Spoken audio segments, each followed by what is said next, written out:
కాకినాడ నగరంలో పర్యావరణానికి హాని చేస్తున్న కోనోకార్పస్ ఏడాకుల వృక్షాలు తొలగించాలని ప్రముఖ సామాజికవేత్త దూసర్లపూడి రమణరాజు విష వృక్షాల కొమ్మలతో కలెక్టరేట్కు ప్రదర్శనగా వచ్చి నిరసన వ్యక్తం చేశారు. అనంతరం గ్రీవెన్స్ సెల్లో కలెక్టర్ షాన్ మోహన్ కు వినతి పత్రం అందించారు.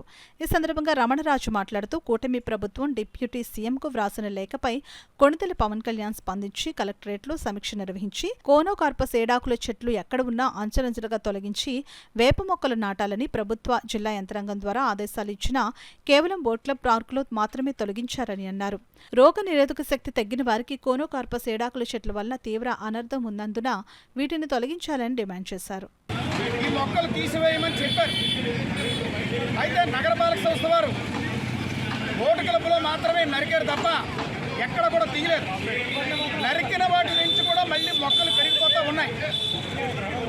ఈ ఏడాకుల చెట్లు అనేటువంటిది రోగ నిరోధక శక్తి తగ్గిపోయినటువంటి వాళ్ళకి జబ్బులు కలిగిస్తుంది.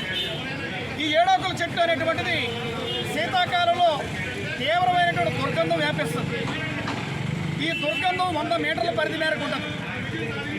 ఈ కంపు భరించలేక గర్భంతో ఉన్నటువంటి వారు కూడా గర్భస్రావాలకు గురైనటువంటి దుస్థితి కాకినాడ నగరంలో ఉంది. మరి వీటిని తొలగించేటువంటి ప్రక్రియ మరి ప్రభుత్వం చర్యలు వహించిన 3 నెలలు అయినప్పటికీ కూడా కాకినాడ నగరంలో తొలగించలేదు. కలెక్టర్ ఆఫీస్ కానీ, మున్సిపల్ ఆఫీస్ కానీ, అదేవిధంగా భానుగుడి రోడ్డు కానీ అన్ని ప్రభుత్వ కార్యాలయాల దగ్గర, ప్రభుత్వ ఆసుపత్రుల దగ్గర అన్ని రహదారుల్లోనూ ఉన్నాయి.